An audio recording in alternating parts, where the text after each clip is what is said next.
ati acha kutembea na mwingine kama mnyama. Hiyo ni kuambia mtoto wangu nini wewe? Usiwahi jaribu kumwambia hivyo tena. And I was annoyed. I don't really know what comes next. I'm just Hi everyone. Welcome to the channel. So for those who are new here, my good names are Esther, and this channel is all about family, lifestyle, and traveling. Yes, that's what we are about, and we inspire each other. You inspire us, we inspire. You inspire us, we inspire you.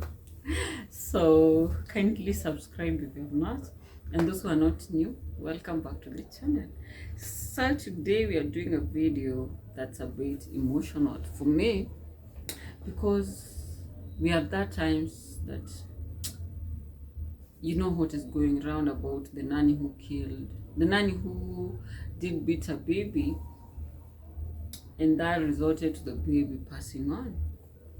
So you know, I'm a mom, and recently we went through a scenario where a nanny did put a baby to a space that we were not comfortable with. And that happened so because we didn't trust our guts. We didn't believe in what we were feeling. Unajua, when a gut tells you something, you're a mom, sometimes you have to believe it. And so all this coming now, one thing, I feel bad for the mom and for the dad as well, and for the whole family, and I'm praying for them. Personally, I've prayed for them, and I pray that God comforts them. If you don't know about that story, go get the story. It's about someone called Wangui Mbesha, or someone, I guess so, and just Google Nanny From HELL, and you're going to get that story. Yeah, so I ended up firing our nanny because I'm the one who did fire her. I would say it's funny, but she was supposed to be fired from the day she came into this house. And now this is what happened. Let me give you my story. So, let me first apologize for the noise. We have Juakali people. We have kids all over because schools are off for 7 or 9 weeks. I don't want to believe, but anyway. So, sometimes back, I've only had 2 nannies. 2 in my life. 2 nannies. Simply because, yes, I've been having laundry ladies who come to clean, blah, blah, maybe once a week and then they go. But to have a full-time house manager, just 2. And the first one came here last year in October or November. And she did stay long. She only stayed for 1 month. And she was good. She was young.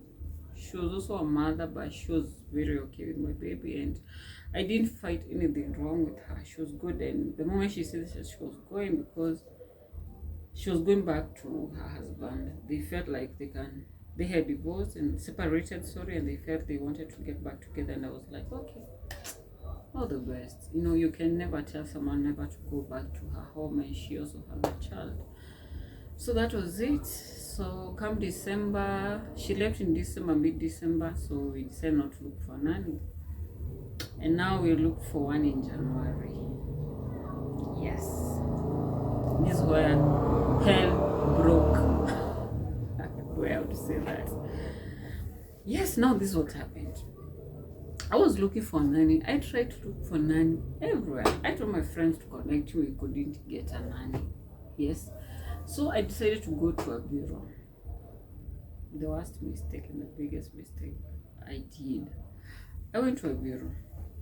Initially, I wanted someone I can be able to trace where they are coming from, because I have a young baby, or someone who knows her and she knows where she comes from. So I went to a bureau. Like, I didn't go there personally. I called a bureau number, and I was given this lady. So the lady was older. She was the age of my own mom, or even older. And for once I was like, okay, I'm not going to have stress, because she's experienced. she's a mom as well. And I'm going to have no stress. You know, illness stories like I have to tell my nanny to do this or that. This one is going to do everything perfectly. But something else also told me, no, let her not to come. And I asked that lady because I was told about her age when she was on the way. So I asked the lady, why didn't you tell me that she's that person before? And she was like, no, she's a good lady, don't worry, blah blah blah. She comes from Muranga and yeah, she's a good person. I was like, okay, but I hope she has her ID with her.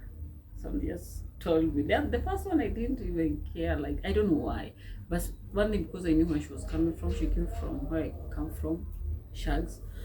So this one, I've been told she comes from Muranga, so I want her ID. And the lady said, yes, I did tell her. So the lady came, I arrived well, I gave her tea, I welcomed her, and I told her I want the ID. Immediately I saw her, I felt, no, I don't want this lady. For the other one, it's like I prayed for her so much that I was so at peace with her coming in my house, even when I went to take her to town. But for this one, I'm like, no, I honestly don't want that. I don't want this lady. But something also tells me, no, let her stay. She's experienced, and so she's going to take care of your baby. So I asked for the ID, and immediately she says, I've forgotten the ID. No, you can stay here without an ID. So she was like, let me go get it, then I'm going to be back. And I was like, you're going to go to Muranga and be back today, or you're going to come back tomorrow? She's like, no, I'm not going to Muranga, I'm going to Karibani. And I assumed she had slept at her friend's place as she was looking for the job. But she comes from Muranga. But after a few minutes, she was like, but let me call a friend, and she's going to come with the ID tomorrow. And she's coming to work. She just works next to where I live. And I was like, okay, Muranga and a friend, okay. So she takes my phone because she didn't have the airtime, and she calls this lady. And when they are communicating, because I could hear what they were saying, she told the lady to come for the key and come with the ID tomorrow. Like, utakutia funguo za nyumba yangu, unikujie na ID, nimesahau. I'm like, nyumba yako? You have a house in Nairobi? So you come from Nairobi or you come from Muranga? Honestly, I didn't ask that, I just asked myself.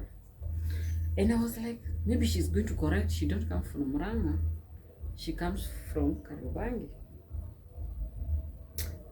Nikarudia tena, utaenda Muranga na urudi? And she said, no, I'm going to Kariobangi. Okay. I didn't insist she has a house, but I had it cleared. And she told me, give me fare, let me go for the ID because I really need this job. And I give her 200 bob and she left. And after 1.5 hours, she's back with the ID. I was like, sure, she comes from Kariobangi. Okay, let's work. She's going to work. One thing I told God, please God protect my child. Because I don't know. I need to work. I need to go out and hustle. And yeah, all those things. And my God was faithful, surely, because my baby was okay. So we started so well. They were playing the baby. The response from Kian was very okay. Because she could carry Kian on the back. So many times and Kian loves to be carried around. Something that she doesn't get from the mom. He doesn't get from the mom. So they clicked. They were okay. They were playing around. I was happy about it. But after a week, I started realizing this lady. You know, you give someone benefit of doubt the way she's working the house. This lady could not even dust the house. Like, the house was so dirty. But I was like, take care of the baby. I'll take care of that. I could even wipe the house when she's seated here so that she can see. But she wouldn't bother to do it the next day. So, long story short, days passed. with all these issues. The first week, she stayed here for 3 weeks. The first week, the second week, I decided I'm going to correct her. So that's the weekend. I showed her how to clean the bathroom. I took a brush. Yes, I did. I also requested her to be making chapatis on Saturday. She said, I don't know how to make chapatis. I was like, huh? All these years you don't know how to make chapatis. But I was like, Esther, you can make your own chapatis. You can. Yeah, Esther, you can make your own chapatis just once in a week. Fine, that passed. Okay. So the second week I realized this lady was so like alikuwa na nuna tu. Unaona? You tell somebody something na hataki. Unamwongelesha anaimba tu. Unamwongelesha amekunyamazia. Alafu anaamka saa 2 saa 3. So ni Esther amke afanye kazi za asubuhi, unalipa mtu. Huwezi atafanya kazi toka asubuhi, maybe kuedit kitu, hata tu YouTube videos wa. Huwezi. Kuzungumza atakuamka saa 2 saa 3. Alafu akiamka, you know, sometimes you are not the house, you cannot be able to clean the clothes when the baby is here because atashinda kuchukua maji. Hata akiswa ndio kuosha manguo, analala tu, analala mapema. So like, bruh, she's old. Let her be. So we continued that way. But the second week I started now talking because jikoni raki ya vyombo nasema yosho hayushu.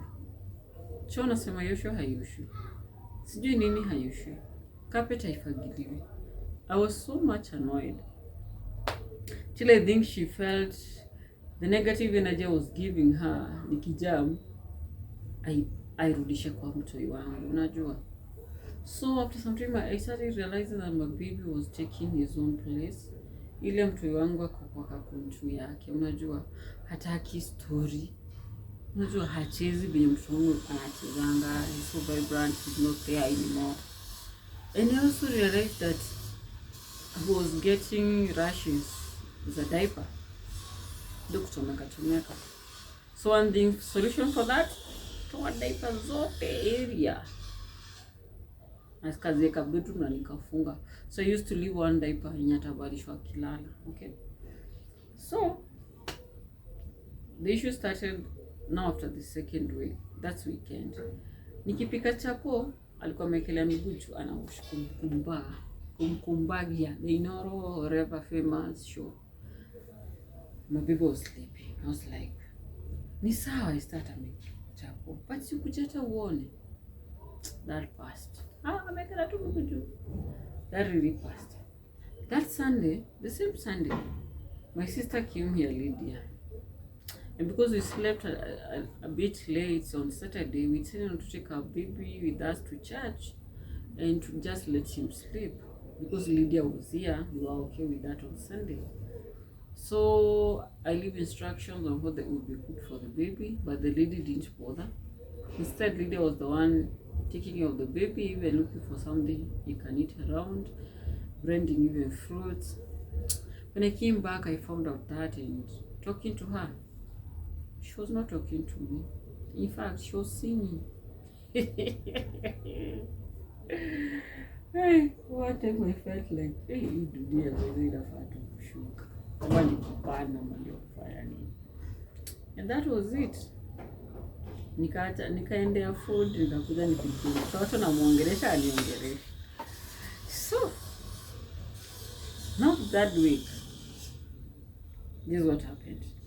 That week we had issues up and down. Mara amepika China testifani, mara mtoto, mara nini. Now, what really happened so that I can fire her? This one day. No, that second week.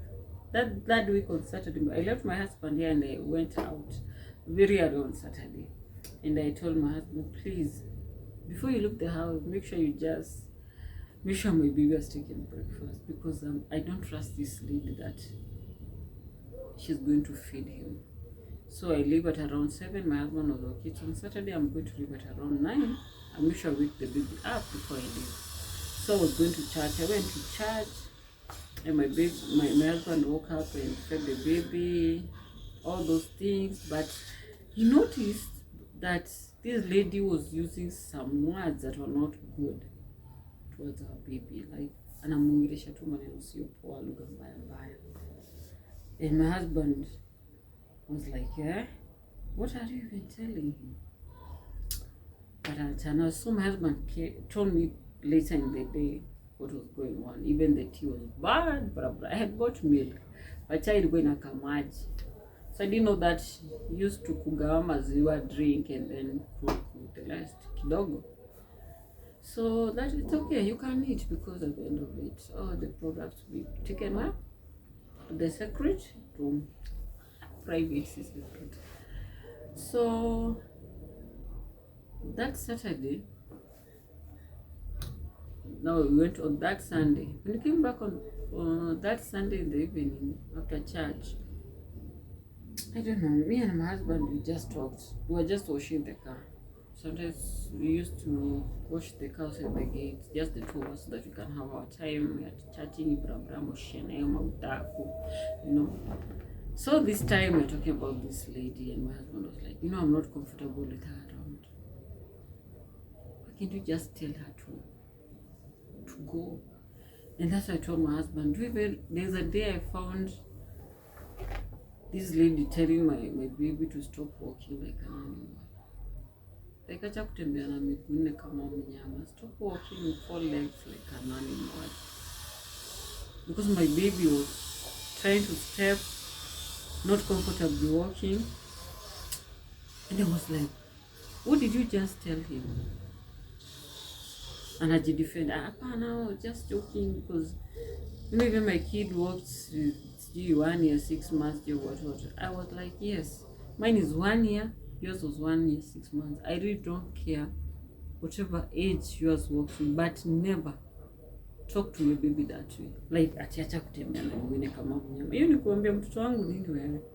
Usiwahi jaribu kumwambia hivyo tena. And I was annoyed.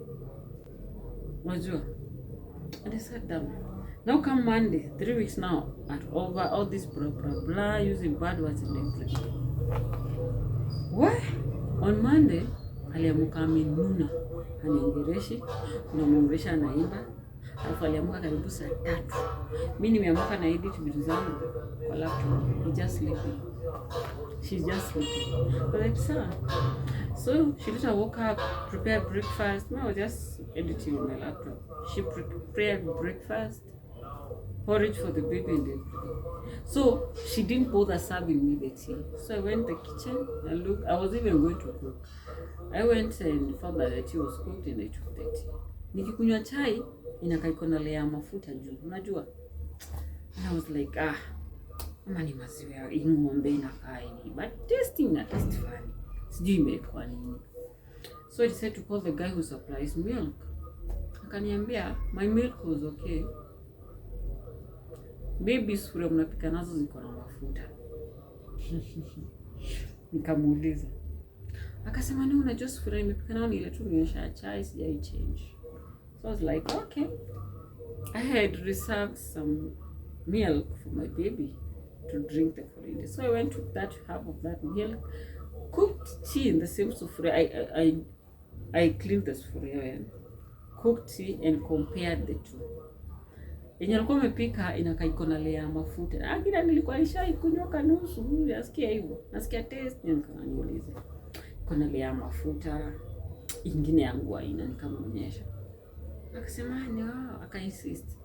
So I remember the weekend that my husband had complained about tea. So alikuwa anakunywa maziwa na ika chai yetu Blue Band. That is what was happening. I was like, sawa wewe kula tu. That is what utapeleka kwa ile private room. Now this day I was going to town. I made sure that my baby was okay. I fed him breakfast. I also lunch and left at around 1 because I had an appointment at around 1:30. And I look my baby is okay. Nimemchange my diapers nini ako tu na trouser. During the day sitakanja kufungwa diaper. Especially now he's a boy. So I leave him. One rule is mtoto akikojoa change. If he pees, change him the trouser on another one, okay? Don't let him stay with cold things, yeah? So I went to town at around 1. I was coming back at around 7. In the trouser I left my baby. in or with. Trust me you.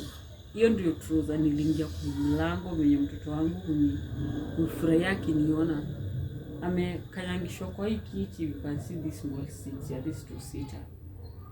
Ako hapo anachezea hapo, kuza alikuwa na watch TV amesimama. Yeah? Alafu ako na the same trouser nilimwacha nayo. Naijua cause mimi ndio nimeinunua ni mtoto wangu.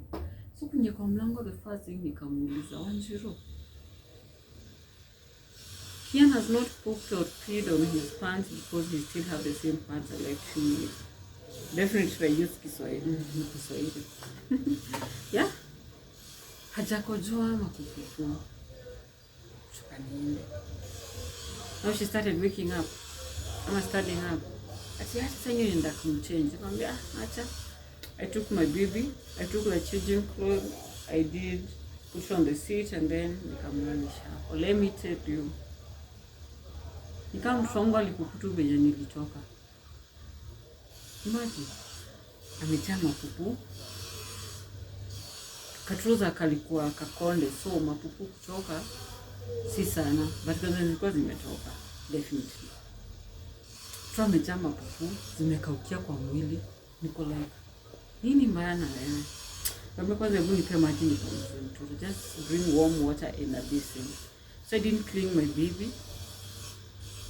And after nikamuuliza, why did you have to do that?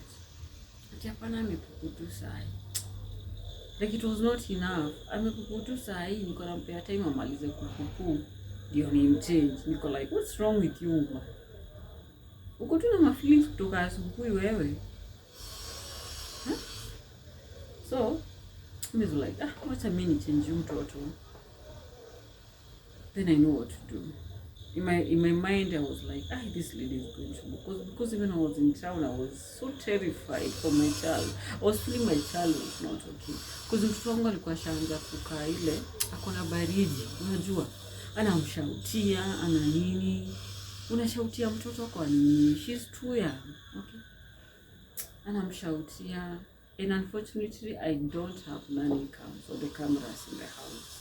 That's one thing I'm like, next one. Hata kama una watch na ni wewe, you're going to find a camera here. So, unashautia mtoto kwa nini? So I cleaned the baby. I was like, I'm done with this one. Even if tomorrow I'm supposed to go work somewhere early in the morning, I guess my baby comes first. So I also realized she had not looked for supper, the grains and everything, whatever we are going to cook, she was not prepared. So after cleaning my baby, I told her, and breastfeeding him, I told her to just take the baby and go out and look for what you are going to cook. Because let me tell you, this lady was just lazy. Umelipa mtu kwako alale na kule nende choo. This was the case. So nikaacha mtoto, nikachukua bag na pesa, nimeacha pesa hapo ametumia, nikaenda. Nikienda kutoka kwa mlango, sorry. And this time I'm going, niko like nenda kuidhuru, nikuje nimpe aende. Haki mimi sitawezana. So ningeenda kustep out, akaniambia ati, badala tushindange huku, ni kama una furaha na mimi, naona niende Sunday, si mwezi wangu inaisha Sunday. Naona niende, alafu utafute mwenye atakufurahisha.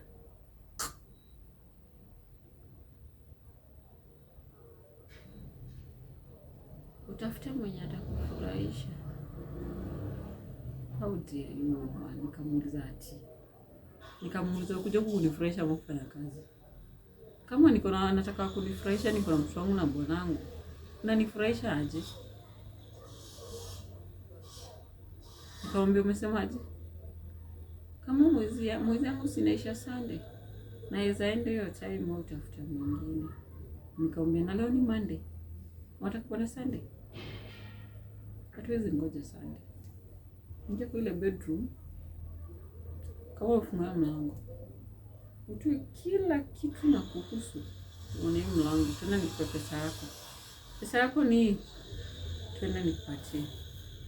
Akasema sawa, hakuna shida. Kwanza akasema si nimesema Sunday. Nikamwambia ati siwezi ngoja Sunday. Enda tu saa hii. Sio unapetwa vile najiuliza kesho nitafanya nini. Pati mtoto wangu wa maana. Ndio kutoa vitu zako. Sai. Uende. Najua ni usiku lakini toka uende. So akaniambia basi naweza tumia bafu yako nioge. Nikamwambia nenda uoge dakika moja na utoke.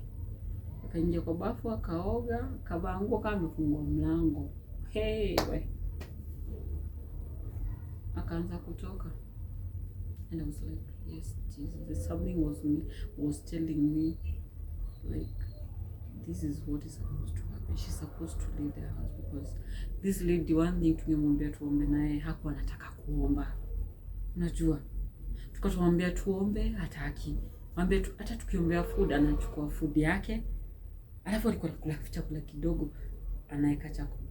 Tukiwa anakula chakula kidogo. Tukienda anakula kuzuta chakula upate ya kula. Asi mtoto anakula. So ataweka hiyo chakula yake. Akae si tuombe tu, yeye anaomba yake. Hataki tuombe pamoja ile mnaomba umeshout. Hata mkimwomba shout lazima ataomba yake. Sasa kwani wanaamini Mungu yupi sisi hatuamini? So that was it. So I told her to go and immediately we stepped out of the gate. Nikienda kumtolea do. Nilipatana na wamama wanne hapo kwa hiyo gate. Wakitoka hivi akamuita. Kwani umeenda? Usiku. Alafu akamwambia tutaonana. I was like, kwani ni nani niko naye huko? She has been saying she don't know anyone around here. Apart from the one who works, I don't know where. So she has been having a group here ya wanawake. Kwani wanapanga kuiba? I tried to look at those women so that I can look kama pia wanafanya kazi area. Nikaona watu wawili wako kwa hii plot naishi. I was like, what is going on? Could they be people who are planning to do things to other people? But I was like, acha tu. So where I went to get the money from the M-Pesa, akapiga simu, ako like, unajua nimetoka. Kwa nini? Wewe tulia na kuja kukupea hii story. Hii story nayo ni kali sana. So mama alikuwa anaongelesha ng'ombe. Kwani umetoka saa hii? Ungetoka hata kama ni baadaye. It's like they had other plans. They're like those people who want to come and take your things or even steal your child. And let me tell you, from that day, I told God, thank you.